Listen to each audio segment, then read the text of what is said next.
जय हिंद सभी मित्रों को। नमस्कार। हम लोग कवर कर रहे हैं वीकली करंट अफेयर्स 22 से लेकर 28 फैब 2025, यानी कि फरवरी के लास्ट वीक, या फिर आप इसको पार्ट 4 भी कह सकते हो। ठीक है। पीडीएफ में करंट अफेयर्स आप लोगों को अप्रैल 2025 तक के कंप्लीट हो चुके हैं। आप इनको डाउनलोड कर सकते हो, प्रिंट भी करवा सकते हो, जैसे आपको पढ़ना ठीक लगे। और डाउनलोड करने के लिए सिंपल सा ऑप्शन है, आप सीडीएस ड्राइव से इसको डाउनलोड कर लीजिए। लिंक नीचे दे रखी है। मेरे बारे में आप सभी जानते ही हैं, मेरा नाम है अरुण सिंह तोमर। क्रेडेंशियल्स तो काफी बढ़िया है मेरे। सीडीएस एंड एफकेट 6 और 5 बार क्लियर किया है। लास्ट सीडीएस मैंने 2018 जो है उसमें दिया था। And I am guiding people from for CDS, CAPF and NDA, since 2018, and many of them have cleared the examination also. इसके साथ साथ आप एफकेट भी जोड़ सकते हैं, अभी लास्ट टाइम से एफकेट का भी देना स्टार्ट कर दिया है। एंड आप लोगों को एक छोटी सी इन्फॉर्मेशन कन्वे करनी थी, वो ये कि प्लाटून 1 बैच जो है वो ऑलरेडी रनिंग है। प्लाटून 1 बैच CDS 2 2025 के लिए हमने लॉन्च किया था।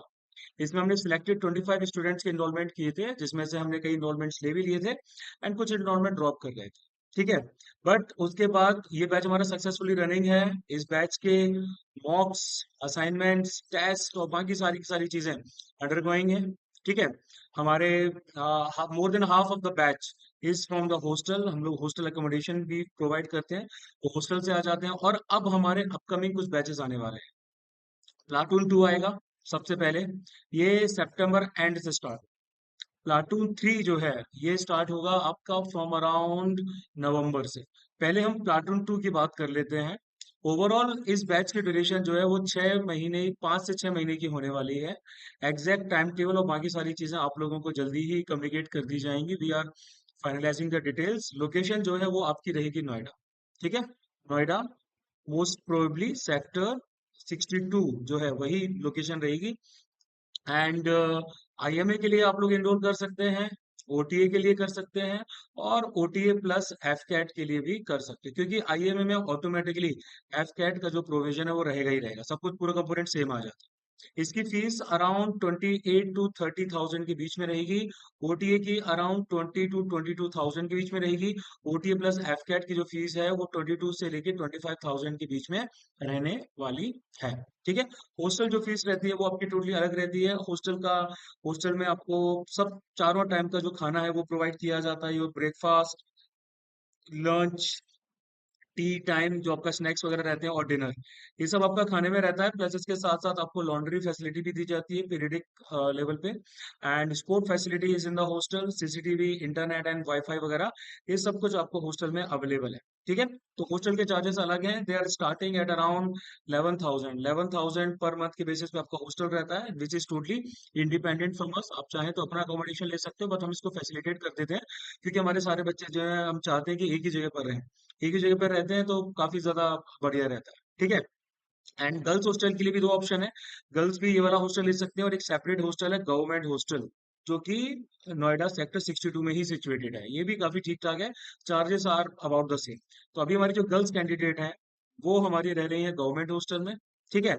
जो एफकेट वाली कैंडिडेट्स हैं वो रह रही हैं आपके प्राइवेट वाले हॉस्टल में, कोएड वाले सेक्शन में।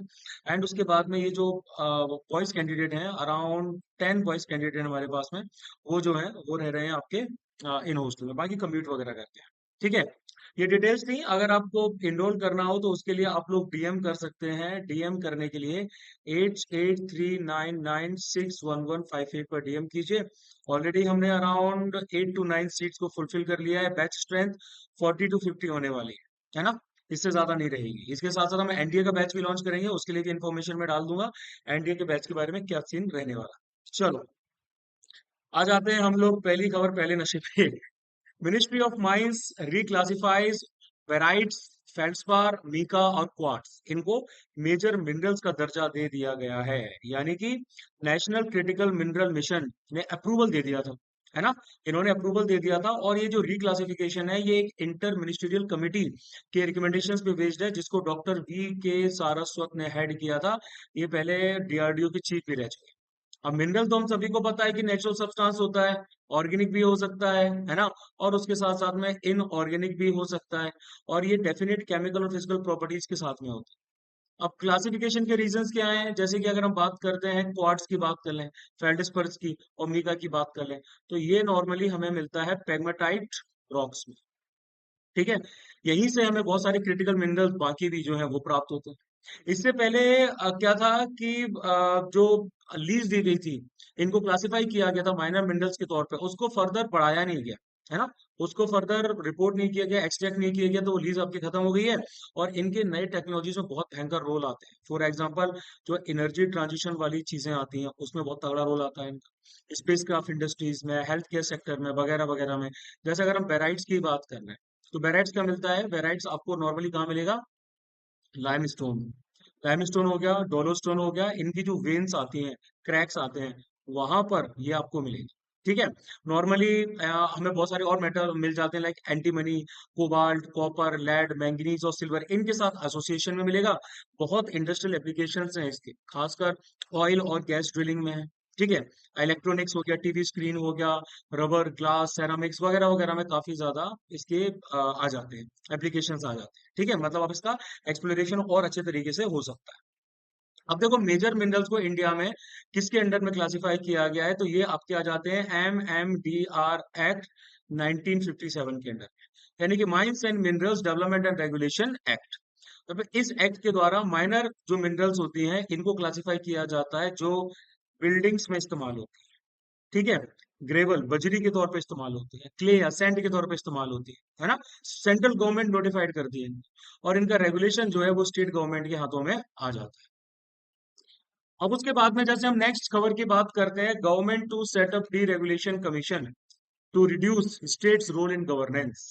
यानी कि आपने खबर सुनी होगी ना, यूएस में डिपार्टमेंट ऑफ गवर्नमेंट एफिशिएंसी को लीड किया था एलोन मस्क ने, बहुत सारे सरकारी कर्मचारियों को निकाला था। तो वो सेम चीज यहाँ आ जाती है कि डी रेगुलेशन का मतलब होता है कि गवर्नमेंट को का जो शिकंजा है, ओवरसाइट है, रेगुलेशन है, वो किसी इंडस्ट्री से आप क्या कर रहे हो, हटा रहे हैं, कि गवर्नमेंट उसमें ज्यादा इंटरफेयर नहीं करेगी, है ना।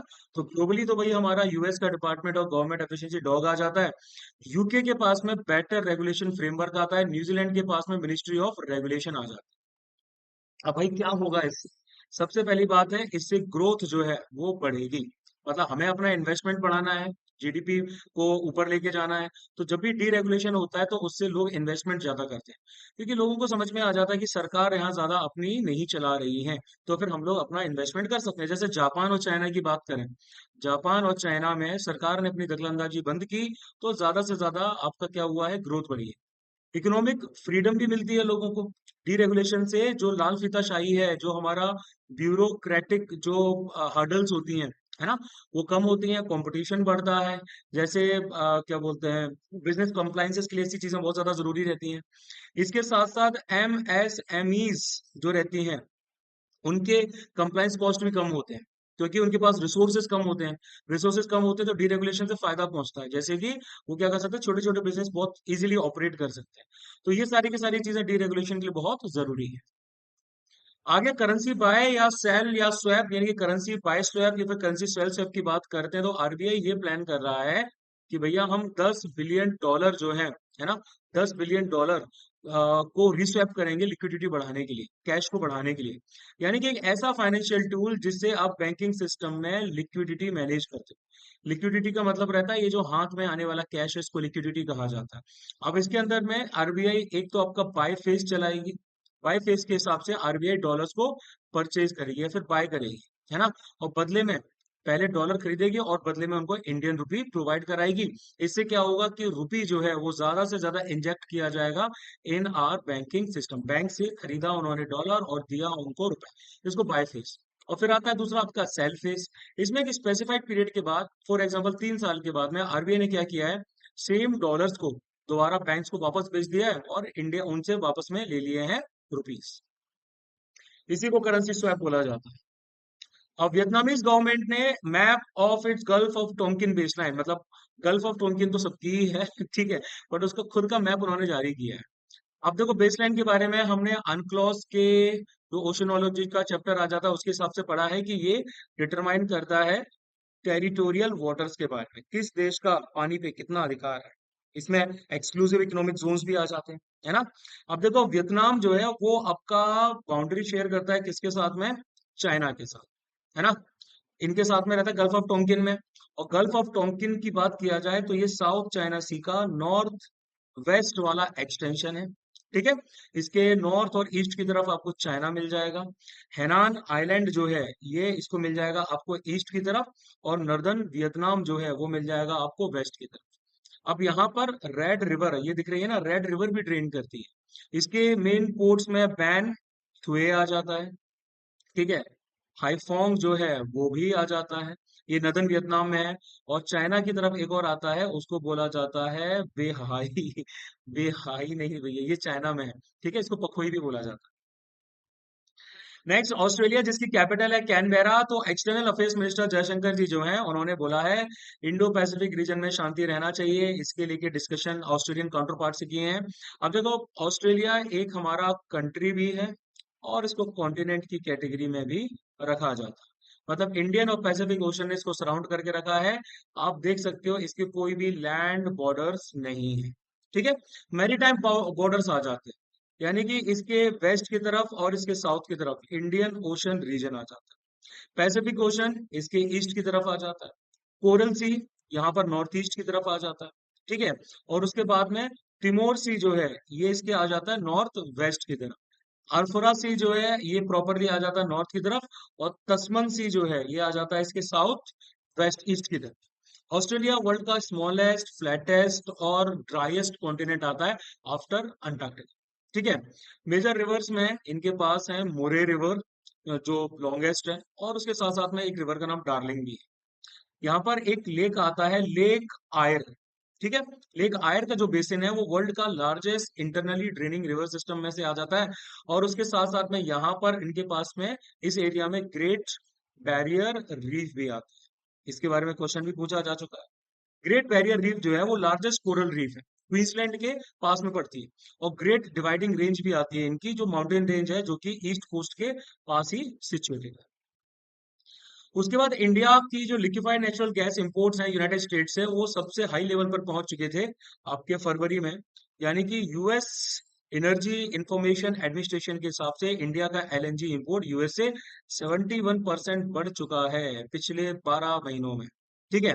यानी कि आप नेचुरल गैस को लिक्विड स्टेट में कन्वर्ट कर रहे हैं। कब कैसे करते हो, उसको कूल करते हो, कैसे कूल करते हो, -162 डिग्री सेल्सियस, यानी कि 260 डिग्री फ़ारेनहाइट, -260 डिग्री फ़ारेनहाइट। अब इसमें आपका क्या रहता है, मोस्टली मीथेन रहती है, 90%। 90% इसमें मीथेन रहती है। तो LNG odourless, colourless, non toxic और नॉन कोरोसिव होती है। India fourth largest LNG importer है ग्लोबली। उसके बाद मरकर मेटल ने रिलीज किया है इंडिया ग्रेजुएट स्किल इंडेक्स 2025, यानी कि इंडियन जो ग्रेजुएट्स हैं वो कितने एम्प्लॉयबल हैं, यानी कि भैया क्या इनको नौकरी दी जा सकती है कि नहीं, किस कंटेक्स्ट में, एआई इनेबल्ड वर्क स्पेस में। अब क्योंकि एआई बढ़ रहा है तो फिर एआई वाला जो आपका हर जगह एआई का यूज हो रहा है, तो ऐसे वर्क स्पेसेस में जहां पर एआई का यूज किया जा रहा है, क्या हमारे इंडियन ग्रेजुएट्स काबिल हैं कि नहीं। आप में से मैक्सिमम लोग ये देख रहे होंगे, मोस्टली आप ग्रेजुएट होने वाले हैं या फिर ग्रेजुएट हो चुके हैं, ठीक है। ओवरऑल एम्प्लॉयमेंट अगर हम एम्प्लॉयबिलिटी देखें इंडियन ग्रेजुएट्स की, तो 44% आपकी 2023 में थी, 42% 2024 में आ चुकी है। यानी कि non technical skills like human resources, digital marketing, इनके द्वारा ज्यादा फील्ड है rather than the AI and all. Highest employability हमने टेक्निकल जॉब रोल्स में दिखाई है in the field of AI. और जेंडर डिस्पैरिटी भी आ जाती है, 43% जो है वो आपके मेल ग्रेजुएट्स एम्प्लॉयबल होते हैं, जबकि 41% आपकी जो रहती है वो रहती है फीमेल ग्रेजुएट्स। टीयर 1 कॉलेजेस के जो बच्चे रहते हैं आपके, इनमें हाईएस्ट एम्प्लॉयबिलिटी है।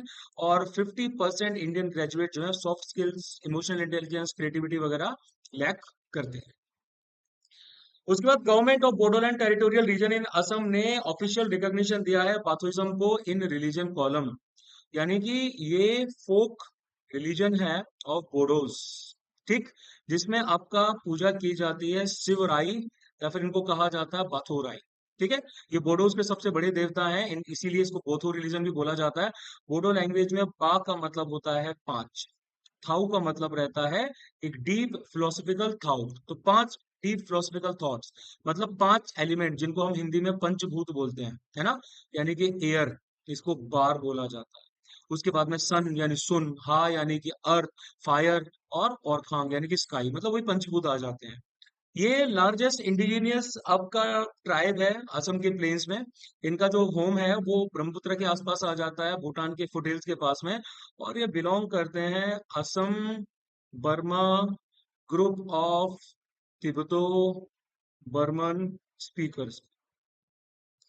आगे 5 और चीता छोड़े गए कुनो नेशनल पार्क में। कुनो नेशनल पार्क की लोकेशन है श्योपुर, जो कि मध्य प्रदेश में आता है। और इसके बाद ये एक्सटेंडेड है in the Vindhya hills as well. इसका नाम आता है कुनो रिवर से, जो कि चंबल रिवर की एक ट्रिब्यूटरी है और यहाँ से फ्लो करती है। वाइल्ड लाइफ सेंचुरी घोषित किया गया था 1981 में। नेशनल पार्क बनाया गया 2018 में। इसको रखा जाता है northern tropical dry and deciduous forest, जैसे कि आपको दिख ही रहा होगा, है ना? पार्कलैंड लैंडस्केप यहाँ पर देखने को मिल रहा है। फ्लोरा में करधई है, सलाई है, कैट ट्रीज हैं। और फोना में तो पार्किंग डियर, सांबर, नीलगाय, स्पॉटेड डियर वगैरह आ जाते हैं। उसके बाद क्या बोलते हैं, पानी पी लेने दो भाई मुझे। ठीक है।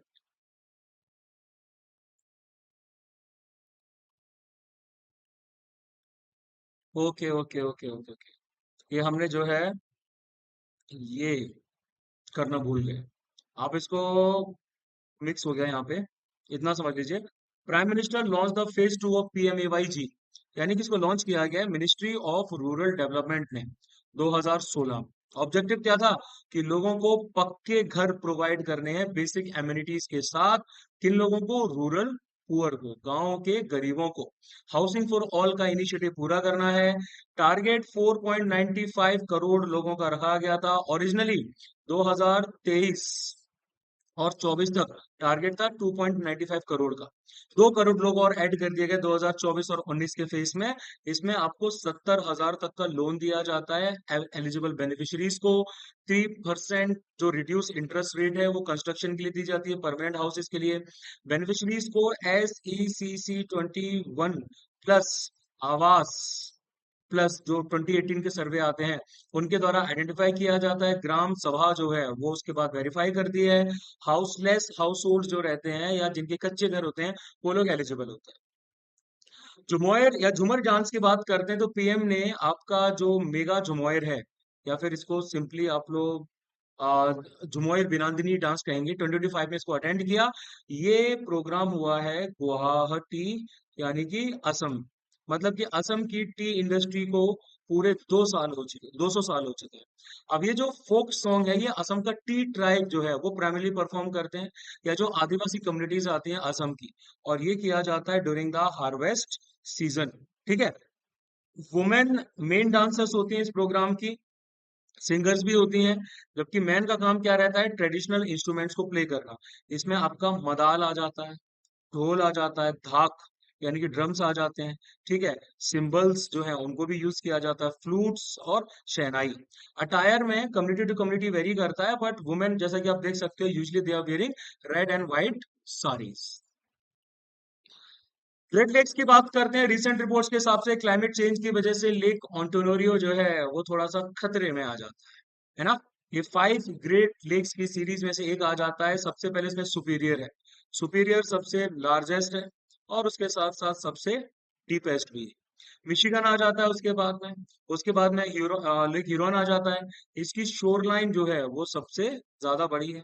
लेकिन एरी की बात करें तो ये सबसे कम गहरा है, यानी कि इसको आप सेलोवेस्ट बोल सकते हैं। ठीक है। और ऑन्टोनोरियो जो है वो तो हमारा आ जाता है सबसे ज्यादा स्मॉलेस्ट, यानी कि सबसे ज्यादा छोटा। अब एक साथ मिलके ये largest fresh water system on earth बनाते हैं, यानी कि आपका 25% वर्ल्ड का लार्जेस्ट सरफेस फ्रेश वाटर इनके पास अवेलेबल है। ठीक है। लेक मिशिगन जो है ये कंप्लीटली यूएसए में लाई करता है। ठीक है। और बाकी ये जो 4 हैं ये एक तरीके से कनाडा और यूएस के बीच में बॉर्डर का काम करते हैं। वाटर यूजली लेक सुपीरियर से पहले स्टार्ट होता है, उसके बाद में ये जाता है लेक ह्यूरोन में। लेक ह्यूरोन से ये लेक मिशिगन में भी जाता है ना? उसके बाद में यहाँ से एरी में जाता है, फिर उसके बाद में लेक ऑन्टोनोरियो में जाता है। और फिर उसके बाद में यहाँ ये जो रिवर दिख रही है ना, इसको बोला जाता है सेंट लॉरेंस रिवर, या फिर आप इनलैंड रिवर सिस्टम है ये पूरा, और उसके बाद में अटलांटिक ओशन में चला जाता है। एक्सरसाइज धर्मा गार्डियन की बात करें तो इंडियन आर्मी का कंटिजेंट जो है वो एक जॉइंट मिलिट्री एक्सरसाइज परफॉर्म कर रहा है, धर्मा गार्डियन, जो कि जापान में की जा रही है। एनुअल इवेंट है, एक बार इंडिया एक बार जापान में होता रहता है। Honduras capital is Tegucigalpa. India ने ह्यूमैनिटेरियन असिस्टेंस भेजी है होंडुरास को। यहाँ पर एक ट्रॉपिकल साइक्लोन आया था और वो आके मचा गया काफी सारी तबाही, उसका नाम है सारा। तो होंडुरास की लोकेशन है in the central America. Land borders की तरफ देखें तो इनके ऊपर आ जाता है ग्वाटेमाला, ठीक है, एल सल्वाडोर ऊपर, या फिर आप वेस्ट में बोल सकते हो, यहाँ पर आ जाता है। और निकागुआ जो है वो इनके साउथ और ईस्ट में आ जाता है। वाटर बॉडीज में ऊपर की तरफ है कैरेबियन सी, नॉर्थ में पैसिफिक ओशन, साउथ में आ जाता है। मेजर रिवर्स में आती हैं पटुका एंड ओलुआ, ठीक। हाईएस्ट माउंटेन पीक है माउंट लास मिनास। और गल्फ की बात करें तो इनके पास में जो गल्फ आती है उसको बोला जाता है गल्फ ऑफ फोंसेका, जिसमें ऊपर की तरफ आप देखोगे तो यहाँ पर आपका एल सल्वाडोर यहाँ की तरफ आ जाता है, एल सल्वाडोर आ जाता है, और होंडुरास आ जाता है, और निकारागुआ आ जाता है, ठीक है।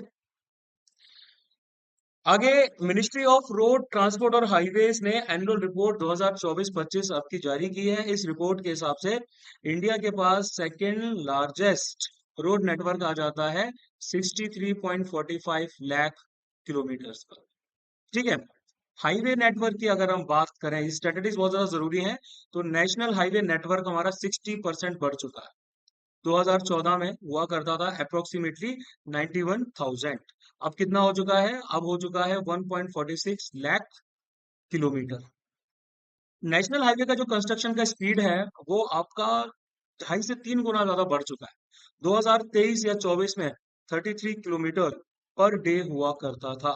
अब सॉरी हाँ, अब हुआ करता है, और पहले ये हुआ करता था 12 किलोमीटर, दैट इज 2014 एंड 15 के टाइम। कैपिटल एक्सपेंडिचर मतलब कितना खर्चा बढ़ रहा है आपका, वो भी तकरीबन 5-6 गुना ज्यादा बढ़ चुका है, यानी कि 3 लाख करोड़ के आसपास आ चुका है। इंफ्रास्ट्रक्चर इन्वेस्टमेंट ट्रस्ट यानी कि इनविट एक पर्टिकुलर सिस्टम आता है, इसके अंडर में पैसे रेज किए जाते हैं, तो 25,900 करोड़ रेज किए जा चुके हैं इनविट मोड में। बाकी स्टेट रोड ट्रांसपोर्ट अंडरटेकिंग्स भी आ जाती हैं, 58 ऐसे एसआरटीयूज जो हैं उनमें आपका क्या बोलते हैं, जो नेट लॉस में थे उनको प्रॉफिट भी हुआ है। और फैक्टर कौन कौन से रिस्पॉन्सिबल हैं, low fleet utilisation, rising fuel cost और फ्री बस ट्रेवल स्कीम्स जो स्टेट्स आपके लेके आते हैं, उसकी वजह से वो लोग लॉस में आ जाते हैं। कई सारी नई टेक्नोलॉजीज भी यूज की हैं, जैसे कि बायो बाइंडर्स को यूज किया है। बायो बाइंडर्स आपके यूज किए जाते हैं एग्रीकल्चरल वेस्ट से, है ना। ये खासकर बाइट्यूमिनस जो रोड रहती है उसके कंस्ट्रक्शन के लिए यूज किया जाता है।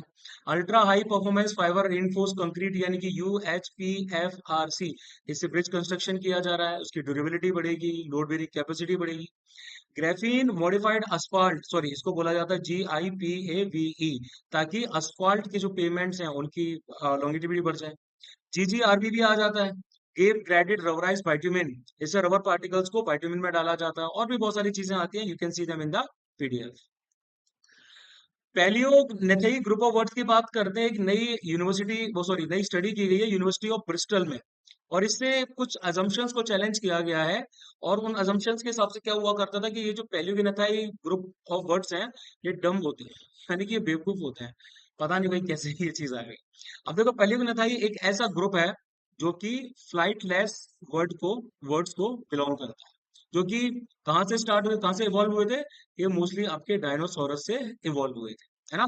इसमें अलग अलग आपके वर्ड्स आ जाते हैं, ऑस्ट्रिच आ गए, इमूज आ गए, रियास आ गए, कैसोवराइस आ गए, कीवीज वगैरह आ गए, ये उड़ नहीं सकते। अब क्लासिफिकेशन की बात किया जाए तो इनमें एक तो आते हैं टिमामी फॉर्म्स। टिमामी फॉर्म्स आपके साउथ और सेंट्रल अमेरिका में पाए जाते हैं। इनमें उड़ तो सकते हैं काफी, लेकिन काफी धीरे धीरे उड़ पाते हैं, है ना। इसके साथ साथ आपके दूसरा टाइप जो आ जाता है उसमें आ जाता है रेटिटाई। रेटिटाई बर्ड जो रहते हैं इसमें यूजुअली इनके विंग्स नहीं होते हैं, और ये बिल्कुल भी उड़ नहीं सकते, ठीक है। उसके बाद में हमारा अफ्रीकन ऑस्ट्रिच भी आ जाता है, ठीक है। जो रिया है, रिया मैं स्पॉट नहीं कर पा रहा हूँ, शायद यही होगा, ये सॉरी ये रिया, रिया जो है साउथ अमेरिका का ये भी है। ऑस्ट्रेलिया का जो ईमू है वो भी आ जाता है। न्यू गिना का कैसोवायरी है, this is the cassowary and the kiwi of New Zealand. ये सारे के सारे आ जाते हैं। फिर चाइना के एम्बेसडर ने इंडिया को, जो एम्बेसडर हैं, उन्होंने रिसेंटली ट्विटर पे, एक्स पे, हिस्टोरिक टी हॉर्स रोड के बारे में पोस्ट किया था। अब ये जो टी हॉर्स रोड है ना, ये कनेक्ट करता था इंडिया टू चाइना। कहाँ के थ्रू? बीच में इंटरमीडिएट पॉइंट लाई करता था तिब्बत, है ना। मतलब कि सिल्क रोड तो हम इसको नहीं कहेंगे। सिल्क रोड तो बेसिकली चाइना और यूरोप को लिंक करती थी। इंडिया का उसमें एक्सटेंशन आ जाता था, बट ये सिंगल रोड नहीं था। ये पूरा एक नेटवर्क आ जाता, ब्रांचिंग पाथ्स का, जो कि साउथ वेस्ट चाइना में आपके यहाँ कहीं स्टार्ट हुए थे, यहाँ से। ठीक है, यहाँ से कहीं एक पॉइंट, यहाँ से चेंगडू से है, एक डाली से है, एक पेवर से है, यहाँ से ये स्टार्ट हुए थे। और उसके बाद में घूम फिर के ये लोग इंडिया में, यहाँ बांग्लादेश जहाँ हुआ करता था, हुआ करता है, हमारा इंडिया पहले हुआ करता था, कोलकाता एंड ऑल, यहाँ तक आपके ये पाथ आते थे। तो दो मेन पाथवे आ जाते हैं, दाली और लिजाजंग से, जो पास करते हैं यहाँ से पास करते हैं, यूनान प्रोविंस आ जाती है। फिर ये डायरेक्ट आते थे लासा, तिब्बत में। ठीक है, उसके बाद इंडियन सब कॉन्टिनेंट में एंटर करते थे, जहां पर इंडिया, नेपाल, बांग्लादेश अलग अलग जगह पर ये चले जाते थे। अब इस समय तांग डायनेस्टी का रूल हुआ करता था चाइना में, 618 से लेके 907 सीई तक। तो कमर्शियल पाथवे के तौर पे जाना जाता है अर्लियर टाइम था, अभी नहीं भाई। फिर प्राइम मिनिस्टर ने कॉन्ग्रेचुलेट किया फार्मर्स को कि भैया 6 साल हो चुके हैं प्रधानमंत्री किसान सम्मान निधि स्कीम की। 2019 में लॉन्च किया गया था ministry of agriculture and farmers welfare के द्वारा। इनका काम आता है कि जो भी eligible land holding farmers families आती हैं, उनको वेरियस इनपुट्स को एक्वायर करने में, फाइनेंशियल नीड्स पूरा करने में मदद की जाए। तो 6,000 रुपए एनुअली स्मॉल और मार्जिनल फार्मर्स को दिए जाते हैं, है ना। इनको 2,000 रुपए की इंस्टॉलमेंट्स में डायरेक्ट बेनिफिट ट्रांसफर, डायरेक्ट उनके खातों में दिया जाता है। और सारे के सारे लैंड होल्डिंग फार्मर फैमिलीज, इसमें आपके इंस्टीट्यूशनल लैंड होल्डर्स को एक्सक्लूड कर दिया जाता है, हायर इनकम टैक्स पेयर्स को नहीं रखा जाता। सेंट्रल सेक्टर की स्कीम है, 100% फंडिंग जो है वो गवर्नमेंट ऑफ इंडिया की तरफ से आ जाता है। उसके बाद इंडिया के एक्सटर्नल अफेयर्स मिनिस्टर्स जो हैं हमारे, क्या बोलते हैं, जयशंकर जी, और बहुत सारे मिशंस के हेड हैं 61 कंट्रीज के, वो लोग काजीरंगा नेशनल पार्क विजिट करने के लिए। अब काजीरंगा की अगर हम लोकेशन की बात करें, तो ये ब्रह्मपुत्र रिवर के पास में आ जाता है। यहाँ पर हमारे कर्बी एंगलोंग के हिल्स, जिनको मिकिर हिल्स कहा जाता है, वो भी आ जाते हैं असम में। यही बीच में काजीरंगा स्टेट स्थित है। इसको नेशनल पार्क का दर्जा है, टाइगर रिजर्व का भी दर्जा है, इंपॉर्टेंट बर्ड एरिया का भी दर्जा है, और यूनेस्को का वर्ल्ड हेरिटेज साइट 1985 से भी घोषित है। लार्जेस्ट पॉपुलेशन इंडिया के वन हॉर्न राइनोस को यहाँ पर आ जाता है, अप्रोक्सीमेटली 26113, 2613 आ जाते हैं 2022 के सेंसस के हिसाब से। Tigers, elephant, swamp dear, wild buffalo, ये सब आते हैं, इनको बिग फोर बोला जाता है। माइग्रेटरी बर्ड्स के लिए भी इंपॉर्टेंट एरिया आता है, क्योंकि ऑस्ट्रेलिया और इंडो एशियन फ्लाईवे के बीच में ये पॉइंट लाए करता है। उसके बाद पहला adolescent girls club under mission शक्ति वाज लॉन्च्ड इन नागालैंड। ऐसे एडोलसेंट जो गर्ल्स क्लब हैं, इनको गवर्नमेंट और प्राइवेट स्कूल दोनों के द्वारा सेटअप किया जा रहा है 10 से लेके 19 ईयर्स की गर्ल्स के लिए। अब देखो, मिशन शक्ति की बात करते हैं तो ये ministry of women and child development का इनिशिएटिव है। दो सब स्कीम्स आ जाती हैं, एक तो आता है संबल, यानी कि safety and security of women, और दूसरा आता है सामर्थ्य, यानी कि एम्पावरमेंट ऑफ वुमेन। ठीक है, संबल में वन स्टॉप सेंटर्स आ जाते हैं, वुमेन हेल्पलाइन आ जाती है, बेटी बचाओ बेटी पढ़ाओ और नारी अदालत वगैरह आती है। सामर्थ्य में आपकी उज्ज्वला योजना आती है, ठीक है, स्वधार गृह आती है, वर्किंग वुमेन हॉस्टल्स आते हैं, national क्रैच scheme for children of working mothers और प्रधानमंत्री मातृ वंदना योजना आती है। सोलिका ट्राइब की बात करते हैं। पीएम ने सोलिका ट्राइब्स के एफर्ट्स को प्रेज किया है कि वो टाइगर पॉपुलेशन को बढ़ाने में मदद कर रहे हैं इन बिलगिरी रंगनाथा स्वामी टेम्पल एरिया, जो टाइगर, ये टाइगर रिजर्व भी है। अब सोलिकास जो हैं, ये होते हैं नोमेडिक पीपल, जो कहाँ रहते हैं, ये रहते हैं आपके बिलगिरी रंगा टेम्पल, जो हिल्स आ जाते हैं साउथ कर्नाटक के, वहां पर। मतलब ये हिल्स कर्नाटक प्लस तमिलनाडु दोनों में एक्सटेंडेड है। 2011 में ये पहली ट्राइबल कम्युनिटी थी जो एक टाइगर रिजर्व के अंदर मतलब रह रहे थे। इनको लीगल राइट्स दिए गए थे फॉरेस्ट। अब फॉरेस्ट में जो प्रोड्यूस होते हैं, लाइक हनी होता है आपका, बेरीज होती हैं, ठीक है, टिम्बर होता है, इन सबको ये यूज कर सकते हैं लिमिटेड तरीके से, सब्सिस्टेंस एग्रीकल्चर प्रैक्टिस करते हैं। ये मोस्टली लैंग्वेज इनकी सोलिगाई है। ये द्रविडियन लैंग्वेज है जो कन्नड़ से क्लोजली रिलेटेड आती है। और ये क्या करते हैं, टाइगर्स को पवित्र मानते हैं, उनकी पूजा करते हैं। इनकी पूजा ये करते हैं डोडा नई के तौर पे इनको रेफर किया जाता है। ब्लैक प्लास्टिक की बात करें कि स्टडी जो है हाईलाइट, उसने हाईलाइट किया कि ब्लैक ब्लैक प्लास्टिक प्रोडक्ट जो है, इनके अंदर में एक फ्लेम रिटार्डेंट केमिकल पाया जाता है जिसको बोला जाता है BDE209, यानी कि डेका ब्रोमोडाइफिनाइल एथर, जो कि ह्यूमन हेल्थ रिस्क से जुड़ा हुआ है। ब्लैक प्लास्टिक का मतलब होता है रिसाइकल्ड इलेक्ट्रॉनिक वेस्ट, जैसे कि computers, mobile phone, TVs and बाकी के अप्लायंसेज। यानी कि इन इलेक्ट्रॉनिक्स के अंदर में कुछ हमारे फ्लेम रिटार्डेंट्स सब्सटेंस जैसे कि ब्रोमीन जो है वो भी पाया जाता है, एंटीमनी भी पाया जाता है, हैवी मेटल्स पाए जाते हैं like lead, cadmium and mercury. और ये सब्सटेंसेस जो हैं ये टॉक्सिक होते हैं ह्यूमन हेल्थ के लिए, अगर हाई लेवल का एक्सपोजर हमें हो गया तो। और बहुत सारी कंट्रीज में बैंड भी है। जाग्रोस माउंटेन्स की बात करेंगे तो एक स्टडी के हिसाब से जाग्रोस माउंटेन्स का जो एरिया आपका आ जाता है, इराक के पास वाले की बात अगर हम कर रहे हैं, वो आपका अर्थ के अंदर खींचा जा, मतलब उसको नीचे की तरफ खींचा जा रहा है ना। मतलब कि ये जो पूरा का पूरा एरिया आता है जो ईरान और इराक के पास में लाई करता है, इसको बोला जाता है कि ये बहुत ही पुराना एंशियंट नियो टेथियस, जब टेथियस सी का निर्माण भी नहीं हुआ था। आप सबको पता है कि इंडिया और यहाँ पर यूरेशियन प्लेट के बीच में टेथियस सी जो है वो हुआ करता था, उसी के सेडिमेंट्स ने हिमालयाज बनाया है ना। तो ये आपका एंशियंट नियो टेथियस ओशनिक स्लैब आ जाता है, जो कि साउथ ईस्ट तुर्की से थोड़ा थोड़ा नॉर्थ वेस्ट ईरान की तरफ आ जाता है। ठीक है, यहाँ से लेके आपका ईरान और ये जो इराक है, यहाँ पर भी थोड़ा थोड़ा ये क्या आ जाता है, एक्सटेंडेड आ जाता है। और ये अर्थ की मेंटल में धीरे धीरे जा रहा है। मतलब कि सेंट्रल एशिया का सबसे पहली बात तो ये मेजर माउंटेन रेंज है। इसका एक्सटेंशन तकरीबन 1500 किलोमीटर आ जाता है, north west to south east direction. Border areas आपके ईस्टर्न तुर्की के, नदर्न इराक के, और यहाँ पर आप देखोगे पर्शियन गल्फ में स्ट्रेट ऑफ हॉर्मुज जो आ जाता है वहां तक situated. Highest peak is Mount Dena. Semi arid यहाँ पर टेम्परेचर पाया जाता है, टेम्परेट क्लाइमेट रहता है। टेम्परेट ब्रॉड लीव्ड फॉरेस्ट और स्टेपी वेजिटेशन भी पाया जाता है। उसके बाद जर्मनी जिसकी कैपिटल है बर्लिन, इनकी बात करें तो यहाँ पर फ्रेडराइक मर्ज, जो कि Christian democratic union of Germany को बिलोंग करते हैं, वो बन गए हैं जर्मनी के नए चांसलर। जर्मनी सेंट्रल यूरोप में सिचुएटेड है। बॉर्डरिंग कंट्रीज में देखोगे आप तो इनके पास में ऊपर आ जाता है डेनमार्क, पोलैंड और चेक रिपब्लिक आ जाते हैं ईस्ट में। ऑस्ट्रिया और स्विट्जरलैंड आ जाते हैं साउथ में। फ्रांस और ये जो लग्जमबर्ग है और बेल्जियम है, और उसके साथ साथ में नीदरलैंड्स आ जाते हैं इसके वेस्ट। वाटर बॉडीज की बात करें तो इनके ऊपर की तरफ आ जाता है बाल्टिक सी, और यहाँ की तरफ देखो क्या आएगा, नॉर्थ सी। माउंटेन रेंजेस में इनके पास आती हैं आल्प्स। हाईएस्ट पॉइंट आल्प्स का जर्मनी के अंदर आता है जुक्सपिट्जे। और ब्लैक फॉरेस्ट, जहाँ से मल्टीपल रिवर्स जो हैं वो स्टार्ट होती हैं। मेजर रिवर्स जैसे कि राइन और डैनुबे, ये भैया यहीं से स्टार्ट होती है। नेक्स्ट इन लाइन हमारा करंट अफेयर है कि टैरिफ्स एंड इंडिया रिपोर्ट को रिलीज किया गया है GTRI global trade research initiative के द्वारा। इसके द्वारा यूएस के जो रेसिप्रोकल टैरिफ प्लान्स होते हैं उनके इम्पैक्ट्स को, पोटेंशियल इम्पैक्ट्स को एनालाइज किया गया है कि इंडियन गवर्नमेंट और इंडस्ट्री स्टेक होल्डर्स क्या एक्शन ले सकते हैं इसको मिटिगेट करने के लिए।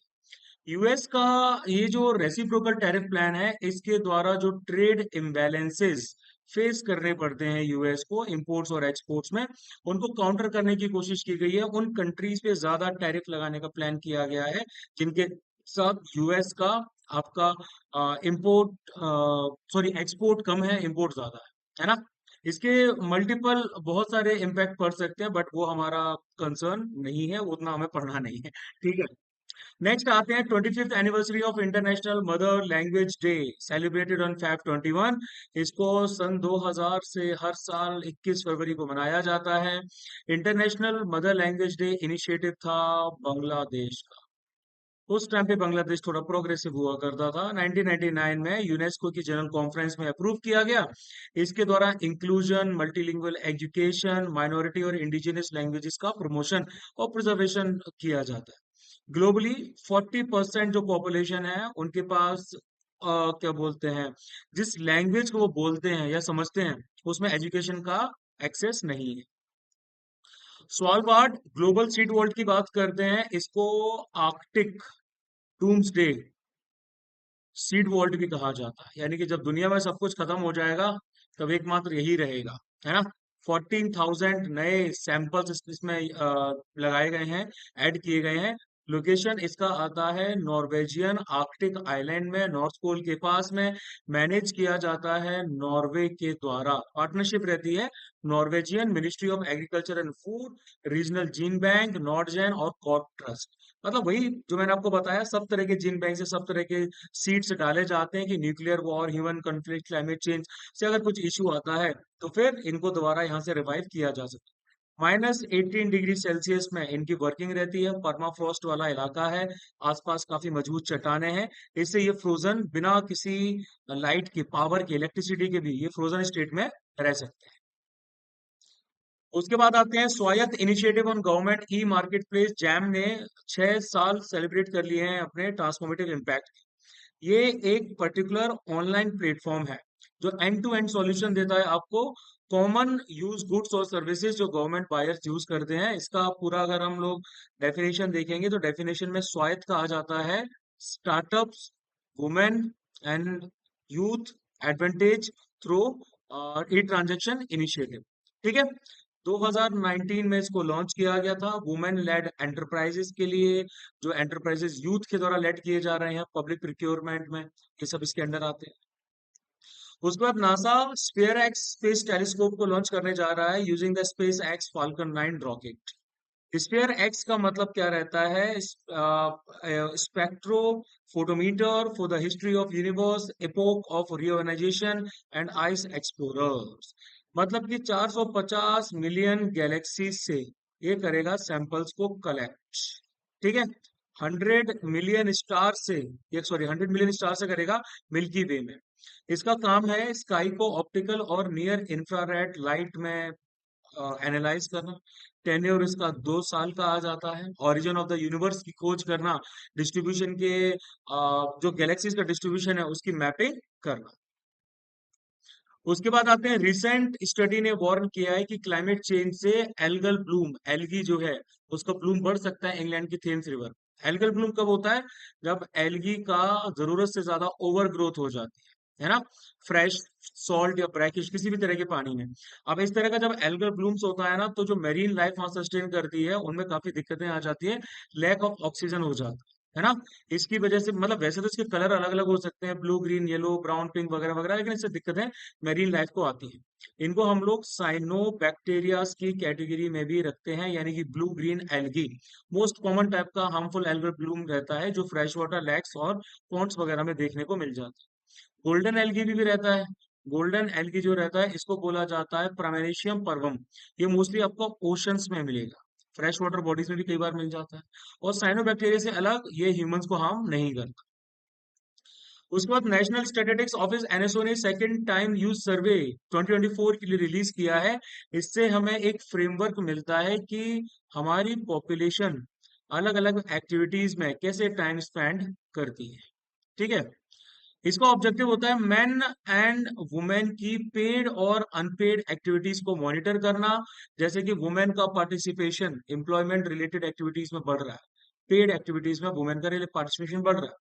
केयर गिविंग एक्टिविटीज जो रहती हैं वो मेल और फीमेल दोनों में बढ़ रहा है, मतलब जैसे फैमिली में होता है ना बच्चों का ख्याल रखना, तो मेल और फीमेल दोनों के लिए हो रहा है। ठीक है, इसके बाद कल्चर में, लेजर में, मास मीडिया में, स्पोर्ट प्रैक्टिसेस में, इसमें भी मैन और वुमेन दोनों में आपका इंक्रीमेंट देखा गया। साउथ कोरिया की बात करें, इसकी कैपिटल है सियोल। तो बर्थ रेट साउथ कोरिया में 2024 में सब मतलब 9 पिछले सालों में सबसे पहली बार बढ़ी है। काफी अच्छी बात है। इनकी बर्थ रेट काफी कम जा रही थी। ओवरऑल अगर इसकी लोकेशन देखते हैं तो ये आ जाता है ईस्ट एशिया में, ऊपर की तरफ नॉर्थ कोरिया आता है। ठीक है, यहाँ पर नॉर्थ कोरिया और साउथ कोरिया जो डिवाइड है उस लाइन को बोलते हैं 38 पैरेलल। मैरीटाइम बाउंड्री में इनके पास ईस्ट सी है, यानी कि सी ऑफ जापान ईस्ट की तरफ, येलो सी है वेस्ट की तरफ, और साउथ की तरफ आपका देखेंगे तो वही ईस्ट चाइना सी का एक्सटेंशन आ जाता है। माउंटेन्स में इनके पास है ताइबाइक माउंटेन्स जो ईस्टर्न कोस्ट में फैले हुए। आइलैंड्स में जेजू आइलैंड है और कोलेंग आइलैंड है। और रिवर में आती है हान रिवर। उसके बाद मिनिस्ट्री ऑफ पंचायती राज का जो पैनल है, इन्होंने बोला है कि प्रॉक्सी पार्टिसिपेशन पंचायती राज इंस्टीट्यूशंस पर रुकना चाहिए। पंचायत का आपको याद होगा, असली प्रधान कौन? मंजू देवी। बट सारे डिसीजन कौन ले रहे हैं? प्रधान जी, है ना। तो इस कमिटी की ये जो रिपोर्ट है ना, इस रिपोर्ट के जरिए आपका एक केस भी आ जाता है। पहले हमारा केस का नाम आता है Mundona rural development foundation versus supreme versus union of India. इसमें सुप्रीम कोर्ट ने डायरेक्ट किया था कि प्रॉक्सी पार्टिसिपेशन यानी कि महिलाओं के बिहाफ पे उनके पति जो है पार्टिसिपेट करते हैं पंचायत में, इसको क्या करना है? देखना है, इसको खत्म करना है। अब वुमेन का रिजर्वेशन तो आपको पता ही है पंचायत राज इंस्टीट्यूशन में 73rd CAA 1992 के द्वारा 3 टियर का पंचायत सिस्टम बनाया गया था, और ये बोला गया था 1/3 इसमें रिजर्वेशन वुमेन के लिए दी जाएगी, है ना। उसके बाद कई स्टेट्स ने, अराउंड 21 स्टेट्स ने जो है इसको 50% तक बढ़ा दिया था, जिसमें बिहार सबसे पहला ऐसा स्टेट। करंटली देखा जाए 46.6% इलेक्टेड पंचायत रिप्रेजेंटेटिव्स हमारी वुमेन।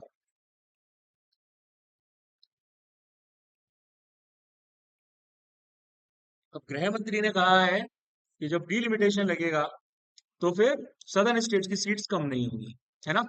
उन्होंने बोला सदर्न स्टेट्स को उनका राइटफुल शेयर दिया जाएगा अगर सीट्स बढ़ती हैं तो। ये भी बोला गया कि कोई भी एक लोकसभा जो है वो प्रो रेटा बेसिस पे कम नहीं की जाएगी। देखो डिलिमिटेशन का क्या मतलब रहता है, इस प्रोसेस के दौरान आप सीट्स और जो बाउंड्रीज होती हैं एग्जिस्टिंग विधायकी क्षेत्र या सांसदीय क्षेत्र की, टेरिटोरियल कॉन्स्टिट्यूएंसीज की स्टेट में लोकसभा और विधानसभा इलेक्शंस के लिए आपकी फिक्स की जाती है। क्योंकि 2011 में जितनी पॉपुलेशन थी 2021 में ज्यादा है ना। 10 साल में डेमोग्राफिक चेंजेस भी हो जाते हैं, तो इसलिए सीट्स का क्या किया जाता है? रीएडजस्टमेंट किया जाता है। एरिया ए से एरिया बी में कितने लोग गए हैं, एरिया बी से एरिया सी में कितने गए हैं, डी से बी में कितने आए हैं, है ना। 10 साल में पता चले यहाँ पर 5 लाख लोग हैं, या 10 लाख लोग हैं, यहाँ 2 लाख हैं, या 3 लाख है। तो प्रॉपर आपका डिवीजन होना चाहिए, ठीक है। अब कॉन्स्टिट्यूशनल प्रोविजंस कौन से आते हैं? आर्टिकल 82 और 170 में बोला गया है कि हर स्टेट का रीएडजस्टमेंट होगा, डिवीजन होगा टेरिटोरियल कॉन्स्टिट्यूएंसीज में यानी कि पार्लियामेंट्री कॉन्स्टिट्यूएंसीज, और जो विधायक यानी कि असेंबली कॉन्स्टिट्यूएंसीज आ जाती है दोनों में। ऐसी अथॉरिटी और जिस मैनर में पार्लियामेंट चाहे, मतलब पार्लियामेंट को पावर है ये डिटरमाइन करने की कानून बनाने के बाद, तो फिर पार्लियामेंट लागू करती है आर्टिकल 330 और 332। इसके हिसाब से इंडिया के कॉन्स्टिट्यूशन को ये पावर दी गई है कि आप नंबर ऑफ सीट्स जो शेड्यूल कास्ट के लिए हैं, शेड्यूल्ड ट्राइब्स के लिए है लोकसभा में, उसको मैनेज कर सकते हैं, लेजिस्लेटिव असेंबलीज में भी कर सकते हैं। और फिर 84th CAA 2001 जब ये लागू किया गया, तो इसमें डिलिमिटेशन जो कॉन्स्टिट्यूएंसीज का है ये 2026 तक के लिए रोक दिया गया। बेसिकली इसको रोका गया था आपका 2011 तक के लिए, जब हमारा सेंसस होना चाहिए था। लेकिन उसके बाद आपका 2026 तक के लिए इसको फ्रीज कर दिया गया। डिलिमिटेशन कमीशन में हमारे पास आज तक 4 बार बनाए गए हैं, 1952, 1962, 1972 और 2002। ठीक है। इनका जो ऑर्डर्स होते हैं उनके पास में लॉ के बराबर का फोर्स रहता है, और जिस भी डेट पे प्रेसिडेंट चाहे वो लागू हो जाता है, आप किसी कोर्ट में इसको चैलेंज नहीं कर सकते।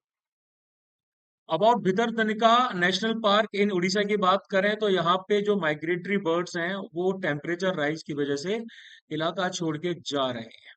ये इंडिया का सेकंड लार्जेस्ट मैंग्रोव इकोसिस्टम आ जाता है आफ्टर द सुंदरबन। सुंदरबन में सबसे ज्यादा आता है, तो भितरकनिका आपका होना चाहिए वेयर इट इज, ये रहा। हाँ, यहाँ पर ही है, डेल्टास के पास। ठीक है। यानी कि यहाँ पर क्रीक्स और कैनाल्स किसकी, कौन सी रिवर की आती हैं? ब्राह्मणी रिवर की आती है। ठीक है।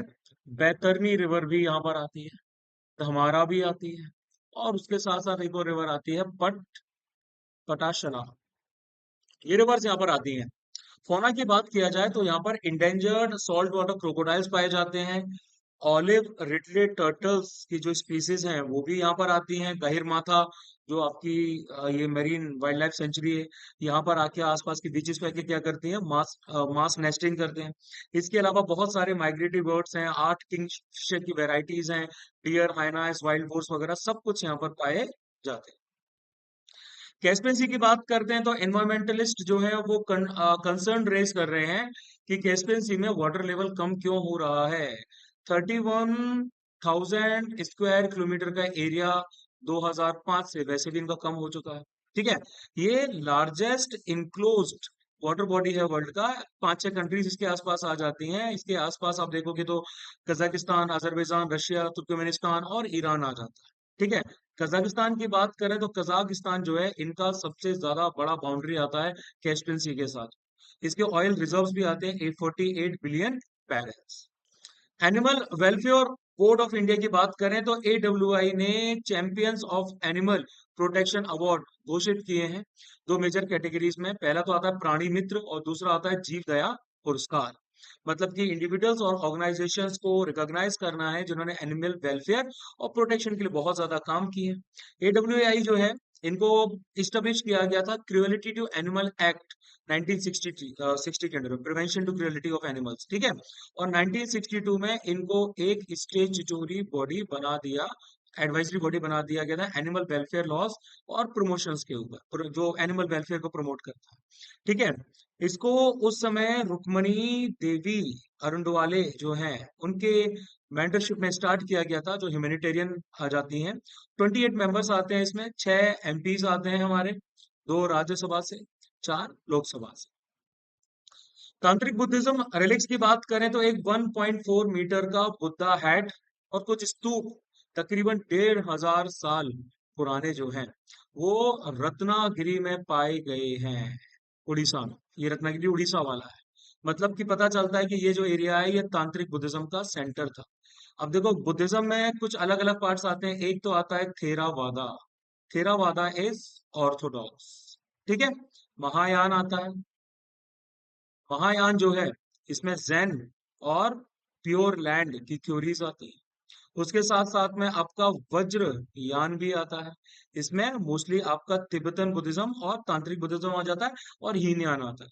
तो तांत्रिक बुद्धिज्म जो है इसमें बेसिकली साधना जो पहले की जाती थी ना, जो आपकी प्रैक्टिस की जाती थी, प्रैक्टिकल मेथड्स थे ना, इसे थोड़ा शिफ्ट देखा गया।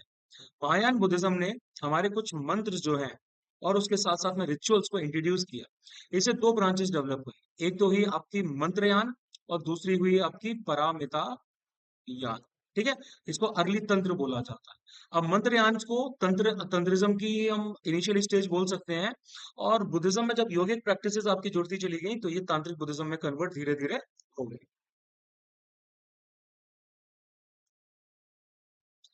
बैटल ऑफ कर्नल की बात करते हैं तो बैटल ऑफ कर्नल लड़ी गई थी फरवरी 24 1739।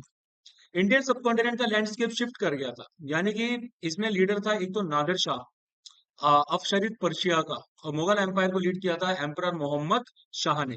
मुगल फोर्सेस की हार हुई। मोहम्मद शाह जो है उसको किडनैप, मतलब बंदी बना लिया।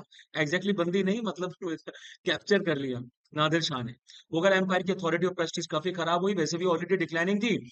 उसके बाद बंदे ने आगरा को लूटा, दिल्ली को लूटा, और हमारे यहाँ से मयूर सिंहासन जो पिकॉक थ्रोन जो है और कोहिनूर जो है वो लेके चला गया टू पर्शिया। अब उसके बाद रेड कलर मार्स की बात कर रहे हैं तो एक हमारा स्टडी पब्लिश की गई है और उससे मार्स का जो रेड कलर क्यों है उसके एक प्रॉपर रीजनिंग देने की कोशिश की गई है। पहले जो आपकी स्टडीज की गई थी उनमें बोला गया था कि मार्स का जो रेड कलर है वो आपका आता है एनहाइड्रस हेमिटाइट से। एनहाइड्रस हेमिटाइट जो है वो वेदरिंग की वजह से बनता है।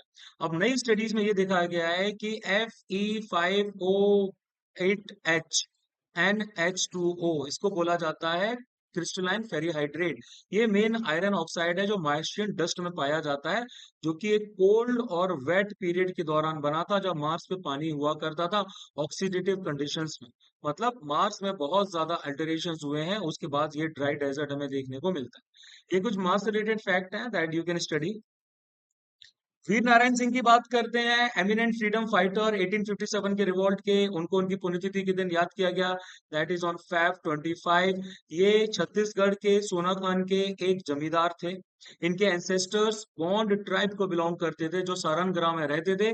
बाद में उन्होंने गोंड से शिफ्ट कर लिया टू द बिंजोहर ट्राइब। ठीक है। और रायपुर की तरफ चले गए। 1856 के अकाल के दौरान लोगों की मदद की, ग्रेन वेयर हाउसेस से ग्रेन्स लिए, लोगों में बांट दिया। उसके बाद ब्रिटिशर्स ने अरेस्ट किया 1856 में इनको, एक ट्रेडर के अनाज को लूटने के आरोप में। 1857 में उन्होंने प्रिजन से भाग गए और एक आर्मी बनाई 500 लोगों की सोनाखल में। उसके बाद 1857 का जो रिवॉल्ट है उसको उन्होंने लीड किया, जिसको फर्स्ट छत्तीसगढ़ी फ्रीडम फाइटर के तौर पे इनको रेफर किया जाता है। अब नासा ने एक सैटेलाइट लॉन्च की है मून पे पानी को डिटेक्ट करने के लिए, यानी कि हमारे स्पेस एक्स फाल्कन का 9 का रॉकेट जो है उसको लॉन्च किया गया है नासा के लूनर ट्रेल ब्लेजर में। ठीक है, lunar trail blazer, sorry, blazer orbiter के तहत, एक सेकेंडरी पेलोड के तहत। प्राइमरी पेलोड जो है वो आपका लूनर लैंडर मिशन वगैरह के अंडर में आ जाता है। इनका ऑब्जेक्टिव आता है कि ड्रिलिंग करना है ना। इनका काम आ जाता है कि भैया हम ड्रिलिंग करेंगे मून के सरफेस पे और पानी को ढूंढ निकालेंगे। लूनर ट्रेल ब्लेजर मिशन की बात करें तो ये 100 किलोमीटर के एल्टीट्यूड पे क्या करेगा, ऑर्बिट करेगा, हाई रेजोल्यूशन इमेजेस को एक्वायर करेगा। ठीक है, पानी की फॉर्म डिस्ट्रीब्यूशन एविडेंस को देखेगा। दो लूनर ट्रेल ब्लेजर इंस्ट्रूमेंट्स जो है वो लूनर ऑर्बिट से आपके क्या करेंगे, मेजरमेंट्स लेंगे। इसमें एक है लूनर थर्मल मैपर और high resolution volatiles and minerals moon mapper, इसको बोला जाता है HVM3। उसके बाद यूनियन कैबिनेट ने रिवाइज्ड वक्फ अमेंडमेंट बिल 2024 आपका जो है लागू कर दिया गया है। ये सजेशंस मिली थी इनको जॉइंट पार्लियामेंट्री कमेटी के द्वारा, है ना। इससे पहले 2013 में भी कुछ अमेंडमेंट्स किए गए थे, रिकमेंडेशंस आई थी, एक हाई लेवल कमेटी की थी। उस टाइम पे जो चेयरमैनशिप थी वो थी राजेंद्र सच्चर की, यानी कि सच्चर कमेटी बोला जाता है इसको, और उसकी रिपोर्ट सौंपी गई। अब अभी के बिल का जो अमेंडमेंट एक्ट आ जाता है उसका मतलब है कि वक्फ जो बिल है 1995 का, उसको अमेंड करना है। वक्फ प्रॉपर्टीज का जो है प्रॉपर रेगुलेशन भी करना है। आपने देखा होगा न्यूज में वक्फ वाले कहीं भी दावा ठोक देते हैं कि भैया ये जगह तो हमारी है ना। तो इसमें बहुत सारे की प्रोविजंस जोड़े गए हैं। सबसे पहला ये बोला गया है कि वक्फ के मैनेजमेंट के लिए कि इंक्लूसिव कंपोजिशन कैसा होगा, मतलब इसमें मुस्लिम वुमेन को भी रखा जाएगा, मुस्लिम ओबीसीज जो है उनको भी रखा जाएगा, है ना। सेंट्रल वक्फ काउंसिल और स्टेट वक्फ बोर्ड के अंदर।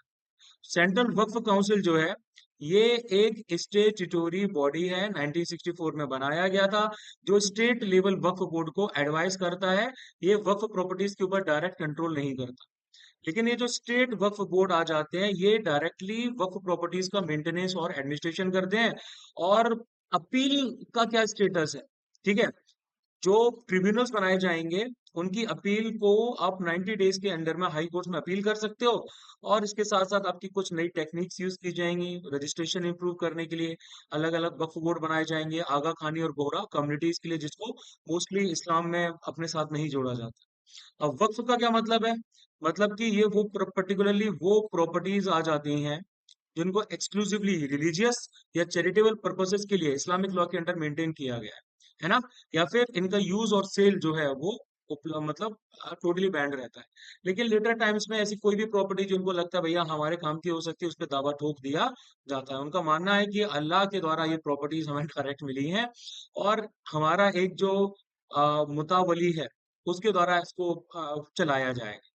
तो तकरीबन हमारे देश में 8.7 लाख प्रॉपर्टीज वक्फ के अंडर में आती है, जो कि 9.4 लाख एकड़ में फैली हुई है।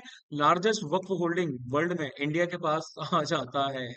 ठीक है, उसके बाद मध्य प्रदेश के चीफ मिनिस्टर ने 10 घड़ियाल को रिवर चंबल में ऐड कर दिया है, छोड़ रिलीज कर दिया है पॉपुलेशन बढ़ाने के लिए। ठीक है, घड़ियाल कंजर्वेशन को इससे काफी ज्यादा बूस्ट मिला है। 80% इंडिया का घड़ियाल प्रोपोर्शन जो है पॉपुलेशन एमपी में आता है। घड़ियाल का साइंटिफिक नाम है गेवियालिस गैंगेटिकस। ठीक है, एंडेमिक है इंडिया के। मोस्टली आपके जो लॉन्ग स्नाउटेड क्रोकोडाइल्स आ जाते हैं, है ना। अब ये भी इंडिया के लिए आ जाते हैं। इसके बाद इनका नाम जो आता है वो इनकी स्नाउट की वजह से आता है। उनकी स्नाउट कुछ ऐसी रहती है तो घड़े जैसी दिखती है, पॉट, है ना, बल्बस ग्रोथ जिसको बोला जाता है। सिर्फ मेल्स के पास ही ऐसा जो रहता है ग्रोथ रहती है। IUCN ने इनको क्रिटिकली इंडेंजर्ड में डाला है। वाइल्ड WPA 1972 के अंडर में हमने इनको शेड्यूल 1 में डाला है, साइट्स ने अपेंडिक्स 1 में डाला है। ये मोस्टली इंडिया में पाए जाते हैं फ्रेश वाटर रिवर्स के आसपास जिनके पास रेत रहता है, सैंडी बैंक्स, चंबल वगैरह। Indus, Ganga, Brahmaputra, Mahanadi, Brahmani, Ratni river in सब में पहले पाए जाते थे। इंडिया, भूटान, बांग्लादेश, नेपाल और पाकिस्तान। अभी देखा जाए तो इंडिया में चंबल में मिलते हैं। इसके साथ साथ गिरवा जो रिवर है वहां मिलेंगे। नेपाल में दो रिवर आती हैं, राप्ती और नारायणी, यहाँ मिलते हैं। ठीक है, और इनकी छोटी मोटी पॉपुलेशन केन, यमुना, ब्रह्मपुत्र, घाघर और भागीरथी हुगली रिवर में भी मिल जाती है। कंजर्वेशन एफर्ट्स की बात किया जाए तो ब्रीडिंग सेंटर्स आपके बनाए गए हैं, जैसे देवरी में।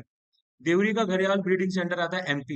उसके साथ में कुकरेल का रिहेबिलिटेशन सेंटर आता है लखनऊ, और गंडक रिवर जो बिहार में है वहां पर भी ब्रीडिंग साइट बनाई गई। इसके साथ साथ नेशनल चंबल सेंचुरी लार्जेस्ट घड़ियाल हैबिटेट है। और आपको प्रोजेक्ट क्रोकोडाइल भी 1975 में स्टार्ट किया गया था, और ये दूसरी क्रोकोडाइलियन स्पीसीज है जो कि इंडिया को बिलोंग करती है। उसके बाद तमिलनाडु जो है उन्होंने अपोज कर दिया है कि 3 लैंग्वेज पॉलिसी स्कूल्स में एनईपी 2020 के हिसाब से फॉलो नहीं की जाएगी। सर के बाल बहुत बढ़िया लग रहे हैं, एकदम नेचुरल लग रहे हैं, है ना? हाँ, शायद नेचुरली होंगे, विक तो नहीं लग रहे, जो भी है अच्छे लग रहे हैं सबके। अब देखो सेंटर जो है, सेंटर ने कुछ फंड्स को विदहेल्ड कर लिया था। समक्ष शिक्षा स्कीम के अंडर में जो फंड्स दिए जाते हैं, तमिलनाडु को उन्होंने देने से मना कर दिया था, क्योंकि स्टेट ने बोला कि हम 3 लैंग्वेज पॉलिसी को फॉलो नहीं करेंगे, जो न्यू एजुकेशन पॉलिसी 2020 के अंडर में है। तमिलनाडु अभी 2 लैंग्वेज पॉलिसी को अपनाता है, that is Tamil and English. अब 3 लैंग्वेज पॉलिसी में मल्टीलिंगुइज्म को बढ़ावा दिया जाता है, नेशनल यूनिटी को बढ़ाना है। इसमें बोला है कि बच्चों को 3 लैंग्वेजेस तो सीखनी चाहिए, जिसमें से 2 इंडिया की नेटिव होना चाहिए, है ना? और लैंग्वेजेस का चॉइस स्टेट्स और स्टूडेंट के पास छोड़ दिया। अब देखो इस पूरे मुद्दे को अगर हम देखें, तो इस पॉलिसी का एवोल्यूशन कैसे हुआ है। यूनिवर्सिटी एजुकेशन कमीशन 1948 और 49 में बनाया गया था, डॉक्टर सर्वपल्ली राधाकृष्णन चेयरमैन थे। इन्होंने बोला था 3 लैंग्वेज फॉर्मूला स्कूल एजुकेशन के लिए होना चाहिए। फिर हमारा आता है कोठारी कमीशन 1964 और 66, इन्होंने भी बोला 3 लैंग्वेज फॉर्मूला होना चाहिए। उसके बाद एजुकेशन पॉलिसीज में इसको इंक्लूड किया गया एनईपी 1968 के अंडर। एनईपी 1986 भी आया, 1992 भी आया, उसमें भी 3 लैंग्वेज फॉर्मूला को अपनाया गया। और फिर एनईपी 2020 ने भी इसको अपनाया है, लेकिन फ्लेक्सिबिलिटी ज्यादा दे दी है। आपकी भाई 2 नेटिव लैंग्वेज है, आप ऐसा नहीं बोला है कि भैया हिंदी ही होना चाहिए, नहीं। तीसरी लैंग्वेज के तौर पे आप कन्नड़ भी उनको सिखा सकते हो, but automatically Hindi is a connecting language, तो ज्यादातर लोग उसका ऑफेंस ले लेते हैं। उसके बाद अमेजन ने एक क्वांटम कंप्यूटिंग चिप जिसका नाम है ओसेलॉट, इसको किया है लॉन्च। ये एक प्रोटोटाइप है बेसिकली, और इसका एक टाइनी फ्रैक्शन जो है कंप्यूटिंग पावर के लिए, उसे आप यूजफुल मशीन बना सकते हो। ठीक है, दो इसके अंदर में इंटीग्रेटेड सिलिकॉन माइक्रोचिप्स आ जाते हैं, हाई लेवल के ऑसिलेटर्स आते हैं, और उसके साथ साथ ये जो है ये कैट क्यूबिट्स का इस्तेमाल करता है। कैट क्यूबिट्स का नाम रखा गया है स्क्रोडिंगर के कैट थॉट एक्सपेरिमेंट के बेसिस। एक ऐसा एक्सपेरिमेंट आता है जहां पर एक सील्ड बॉक्स के अंदर आप एक बिल्ली को बिठा देते, अलाइव, है ना? और एक आती है आपकी डेड, और फिर कुछ पर्टिकुलर ऑब्जर्वेशंस किए जाते हैं। अब एक रेयर इवेंट में मैसिव मीथेन जो है वो आपका मीथेन के जो प्ल्यूम्स हैं, जो बर्स्ट हैं, वो एमिट कर रहे हैं माउंट फेंटाइल का जो वॉल्केनो है इथोपिया में, यहाँ से। अब माउंट फेंटाइल जो है ये है एक स्ट्रेटो वॉल्केनो। सबसे पहली बात तो ये 1820 में लास्ट टाइम इरप्ट हुआ था। ठीक है, स्ट्रेटो वोल्केनो तो आप सबको पता है कुछ ऐसा रहता है, लार्ज स्टीप साइड्स रहती हैं इसकी, अल्टरनेटिंग लेयर्स जब जाती हैं लावा की, फ्लोज की, वोल्केनिक ऐश की, और एक्सप्लोसिव इरप्शंस भी इसमें देखे जाते हैं। जैसे कि आ जाता है mount Fuji in Japan, mount Vesuvius in Italy, mount Etna in Italy, mount Rainier in USA, और क्रैकोटा, सॉरी क्रैकोटा नहीं, क्रैकटोआ, क्रैकटोआ इन इंडोनेशिया। मीथेन प्ल्यूम्स की बात करें तो लार्ज क्वांटिटीज ऑफ मीथेन निकलता है इन पर्टिकुलर साइट से। कई ऐसी जगह होती है जहां पर गैस के लिए ड्रिलिंग की जाती है, वहां से भी मीथेन आपका निकलता है। ठीक है, ग्रीन हाउस गैस होती है ये, 80 टाइम्स ज्यादा ग्लोबल वार्मिंग पोटेंशियल होता है इसके अंदर में as compared to carbon dioxide 20 साल से time period. Hague service convention की बात करते हैं, यूएसएसईसी ने असिस्टेंस मांगा है इंडियन गवर्नमेंट से हैक सर्विस कमीशन के अंडर में, ताकि सिक्योरिटीज और वायर फ्रॉड केस के साथ डील किया जा सके। अब देखो इसको स्टार्ट किया गया था 1965 में, इंटरनेशनल ट्रीटी आती है जिसमें लीगल डॉक्यूमेंट्स को इंटरनेशनल बॉर्डर्स में इधर से उधर भेजा जाता है, प्रोसेसिंग की जाती है। 84 कंट्रीज ने साइन किया है, इंडिया ने 2006 में ज्वाइन किया था विद सम पर्टिकुलर रिजर्वेशंस, यानी कि उन्होंने बोला था कि भैया जुडिशियल डॉक्यूमेंट्स जो है, जो डिप्लोमेटिक और कॉन्सुलर चैनल्स के थ्रू, उनको नहीं भेजा जाएगा। ठीक है, एक्सेप्ट कब, जब एक रेसिपिएंट जो है वो आपका रिक्वेस्टिंग कंट्री का नेशनल हो। सेंट्रल अथॉरिटी इंडिया में ministry of law and justice के पास आ जाती है। पेट्रिफिकेशन या पेट्रिफिकेशन की बात करें, फैक्शन की बात करें, तो पेट्रिफाइड वुड जो फॉसिल्स हैं, ये हमारे मिले हैं महल हिल्स में। ये एरिया लाई करता है Pakur, that is in Jharkhand. यानी कि एक प्रोसेस होता है जिसमें पर मिनरलाइजेशन होता है, ऑर्गेनिक मैटर जो है उसको कंप्लीटली रिप्लेस कर दिया जाता है मिनरल्स और फॉसिल्स के द्वारा, यानी कि ये स्टोन में बदल जाते हैं over the period of thousands and lakhs of years. ठीक है, तो ये एक वैसा एक एक अलग तरीके का फॉसिल आ जाता है जहां पर आपको अंदर प्लांट मिनरल भी मिलेगा, प्लांट मटेरियल मिलेगा, बोन्स मिलेंगी, शेल्स मिलेंगे, है ना। और बीच बीच में आपको मिनरल मैटर भी मिलेगा, ग्राउंड में, लेक्स में, ओशन वगैरह में। ओरिजिनल टिश्यू यहाँ से एक्सट्रैक्ट किया जा सकता है, ये हार्ड और सॉफ्ट टिश्यूज दोनों में मिलेगा। उसके बाद naval antiship missile short range NASM SR का लॉन्च हुआ है, DRDO plus Indian navy successfully. First of its kind national naval antiship missile NASM SR का उन्होंने ट्रायल किया है इंटीग्रेटेड टेस्ट रेंज चांदीपुर से। इसके बहुत सारे फीचर्स आ जाते हैं, लाइक इसके अंदर में आईआईआर सीकर बोला जाता है, इंडिजीनियस इमेजिंग इंफ्रारेड सीकर जो हाई प्रिसीजन स्ट्राइक कर सकता है। इसके साथ साथ मैन इन लूप कंट्रोल भी आ जाता है इनके पास में, रियल टाइम टारगेट एडजस्टमेंट भी कर सकते हो, प्रोपल्शन सिस्टम और भी बहुत सारी चीजें इसके अंदर में आती है। उसके बाद में श्री नानाजी देशमुख की बात करते हैं। 1916 टू 2010 यूनियन होम मिनिस्टर ने इनको याद किया इनकी 15th डेथ एनिवर्सरी के टाइम पे। इनको भारत रत्न भी दिया जा चुका है, he is a Bharat Ratna awardee. ठीक है, इनका जन्म महाराष्ट्र के हिंगोली डिस्ट्रिक्ट में हुआ था। इन्होंने दीनदयाल रिसर्च इंस्टीट्यूशन की स्थापना की थी 1972 में, ताकि इंटीग्रल ह्यूमनिज्म को बढ़ावा दिया जा सके, जो पंडित दीनदयाल उपाध्याय ने बताया। इसके साथ साथ संपूर्ण क्रांति टोटल रेवोल्यूशन के जनक थे ये। इन्होंने लोकनायक जो आपके जेपी थे, जयप्रकाश नारायण, उनके साथ में काम किया और इमरजेंसी के टाइम पे काफी लड़ाई लड़ी। इसके साथ साथ जो भूदान मूवमेंट आता है जिसको विनोबा भावे ने लीड किया था, स्टार्ट किया था आचार्य विनोबा भावे ने, उसमें भी पार्टिसिपेट किया। चित्रकूट ग्रामोदय विश्वविद्यालय, इंडिया का पहला रूरल यूनिवर्सिटी जो है चित्रकूट में, जो आ जाता है एमपी में, वहां पर उसको भी स्टार्ट किया और उसके वो पहले जो है बने। अब ये करंट अफेयर्स आपको सीडीएस की जो ड्राइव की लिंक दे रखी है डिस्क्रिप्शन में, वहाँ 2025 में जाना, उसके बाद फैब में जाना और वहां पर ये चारों करंट अफेयर्स आपको मिल जाएंगे। इसके साथ साथ कुछ और फोल्डर्स में ऐड कर चुका हूँ, मार्च का भी ऐड है, अप्रैल का भी ऐड है, और नेक्स्ट जो है वो आपको मई के मिलने वाले हैं। सबसे लास्ट में मैं आप लोगों को बस यही बताऊंगा कि अगर आप लोग जो है अपकमिंग प्लाटून 2 बैच ज्वाइन करते हैं सीडीएस 1 2026 के लिए, या फिर हमारा एक अपकमिंग एनडीए वाला बैच भी आ रहा है, नाम उसका डिसाइड नहीं किया है, बट एनडीए वाला बैच सिर्फ एक ही होगा, ओनली वन बैच। लेकिन प्लाटून 2 और 3 बैच आएंगे। सबसे पहले प्लाटून 2 बैच आएगा, इनकी जो ड्यूरेशन है वो 5 से 6 महीने रहेगी ओवरऑल, जबकि एनडीए वाले बैच की ड्यूरेशन स्ट्रिक्टली 6 महीने रखी जाएगी। दोनों बैचेस साइमल्टेनियसली चलाए जाएंगे। बैचेस में सबसे बड़ा फायदा ये रहता है कि आपको मॉक्स हर सब्जेक्ट को कंप्लीट करने के बाद करवाए जाते हैं। रिटन असाइनमेंट्स जो हैं वो भी आपको हर सब्जेक्ट को कंप्लीट करने के बाद कराए जाते हैं, आपकी कंसेप्चुअल क्लैरिटी जानने के लिए। ठीक है, इसके साथ साथ आपकी एक्सटेंसिव ग्रिलिंग रहती है, आपकी अटेंडेंस मॉनिटर की जाती है, इंश्योर किया जाता है कि 90% से ज्यादा अटेंडेंस आप लोग लेंगे, क्योंकि अगर आप ये अटेंडेंस दे रहे हैं तभी मैं गारंटी ले सकता हूँ कि भाई मैं आप लोगों को एग्जाम निकलवाऊं।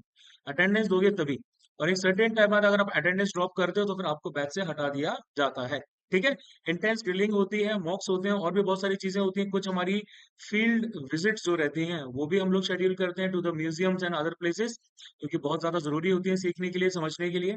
इसके साथ साथ आपको प्रिंटेड नोट्स जो है वो भी मिलते हैं सारे सब्जेक्ट्स के, आपको करंट अफेयर्स की शीट्स जो है वो भी मिलती हैं, और एकदम एक रियल टाइम इन्वायरमेंट में आपका एग्जाम कराया जाता है, ताकि आप लोगों को सीडीएस की प्रैक्टिस हो जाए। ठीक है, इसके साथ साथ आप लोगों को ऑनलाइन क्लासेस का एक्सेस भी दिया जाएगा जो साइमल्टेनियसली चलती हैं। सो जस्ट इन केस अगर आप कोई क्लास मिस कर देते हो तो ऑनलाइन क्लास से आप जाके रिवाइज करो। मतलब हर मेथड, हर तरीका आपको एग्जाम निकलवाने के लिए हम लोगों ने इंश्योर कर रखा है। अगर आपको इनरोल करना है तो आप डीएम कर सकते हैं 8839961158। ठीक है, मल्टीपल स्टेट से हमारे पास लोग आ चुके, मतलब ऑलरेडी ज्वाइन किया था। लाइक मैं हॉस्टल वालों की बात करूं तो इसमें Chetan is from Telangana, Prajwal is from, Maharashtra. Bhavesh is from Mathura. And Shekhar is from Andhra Pradesh. Abhishek is from Punjab. Shivam is from Agra. दीपक तो हमारे मैथ्स टीचर हैं, आगरा साइड से आ जाते हैं। Abhishek again from Mathura, and Sai from Orissa, Anushka from Kanpur, Madhulika from Andhra, Sakshi from Punjab, Parila from MP that is Bhopal. And दो एफकेट candidates हमारे पास में हैं, लखनऊ से आ जाते हैं, एक कनिका, एंड गुड़गांव से आती है Mahima, and Norena is from Gujarat, sorry वो हरियाणा। ठीक है, तो हमारे पास मल्टीपल कैंडिडेट्स हैं, और इसके अलावा बाकी डे टाइम कैंडिडेट्स थे जो उस टाइम फील्ड विजिट में नहीं आ पाए, तो वो भी अलग अलग एरिया से आपके आ जाते हैं। ठीक है, तो like it is going to be very very full flash batch, बहुत बढ़िया बैच होने वाला है। आई विल मतलब I just want to make sure कि भाई आप लोग एग्जाम क्लियर करोगे ही करोगे अगर आप ये बैच ज्वाइन करते हैं। इसके साथ साथ please like share comment and subscribe the channel. और टेलीग्राम पे आपको सब तरह की पीडीएफ वगैरह मिल जाएंगे, वहां से मिल जाएगा, या इंस्टाग्राम पे आप फॉलो कर सकते हैं हमें, ताकि आप लोगों को सारी टाइमली अपडेट्स मिल जाएं। बस यही कहना था मित्रों। जय हिंद टू यू ऑल।